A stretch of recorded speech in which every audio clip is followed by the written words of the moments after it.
Welcome to @Monday education. पाठ 1 श्रम की प्रतिष्ठा। 1. निम्नलिखित प्रश्नों के उत्तर 2-3 वाक्यों में दीजिए। कर्मयोगी होने पर कौन सा फ़ायदा मिलता है? कर्मयोगी होने पर मनुष्य पाप कर्मों से कोसों दूर भागता है। वह धर्म पुरुष हो जाता है।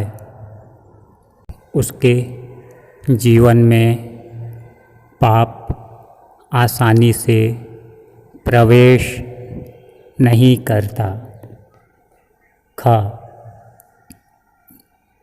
फुर्सती लोगों को कर्मयोगी क्यों कहा नहीं जा सकता?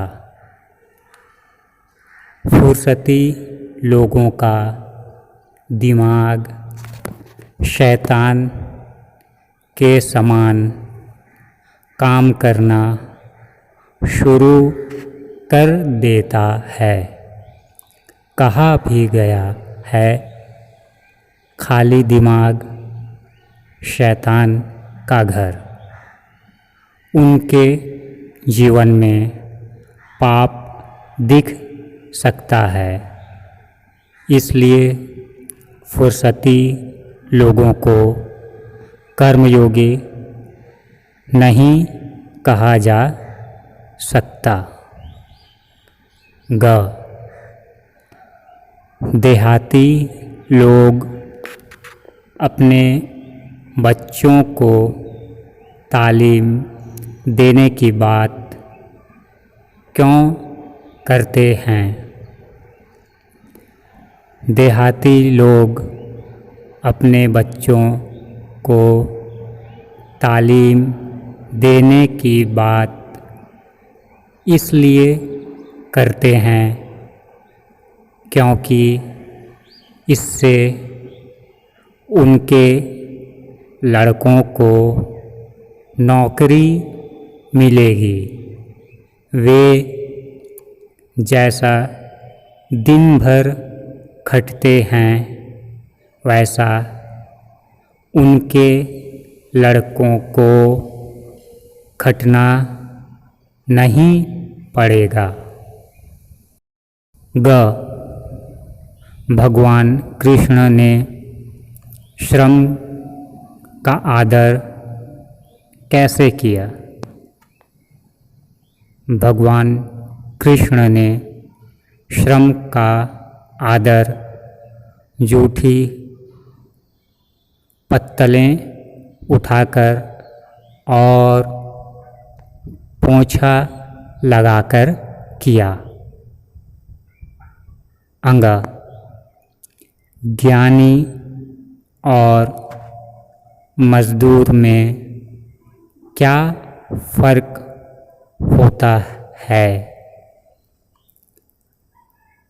लेखक कहते हैं कि ज्ञानी तो खा सकते हैं और आशीर्वाद दे सकते हैं, लेकिन काम नहीं कर सकते।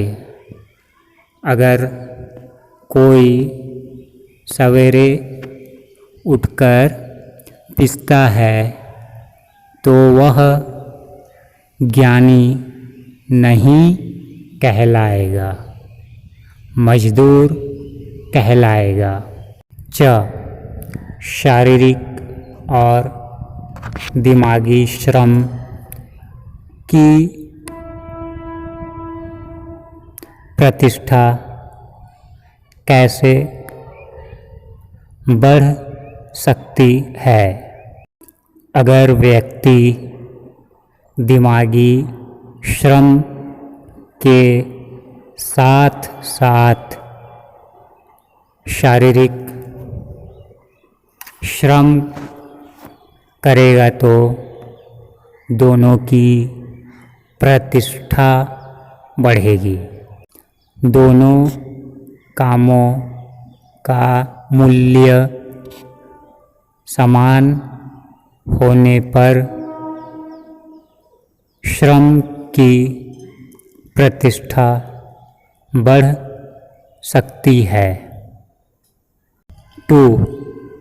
निम्नलिखित प्रश्नों के उत्तर एक एक वाक्य में दीजिए। क. शेषनाग किसे कहा गया है? शेषनाग शारीरिक श्रम करने वाले मजदूर अर्थात श्रमिक को कहा गया है। ख. कौन धर्म पुरुष हो जाता है? जो पसीने से रोटी कमाता है वह धर्म पुरुष हो जाता है। ग. किसके जीवन में पाप आसानी से प्रवेश नहीं हो सकता? दिन भर काम करने वाले मजदूरों के जीवन में पाप आसानी से प्रवेश नहीं हो सकता। घ. किसे कर्मयोगी कहा जा सकता है? उन मजदूरों को जो अपने काम को पूरे मनोयोग से करते हैं कर्मयोगी कहा जा सकता है। अंग.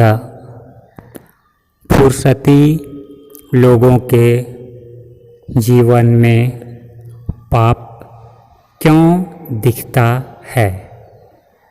फुर्सती लोग खाली होने के कारण शैतान वाला काम कर देते हैं, इसलिए उनके जीवन में पाप दिखता है। च. मजदूरों को नीच कौन समझता है? दिमागी काम करने वाले लोग मजदूरों को नीच समझते हैं।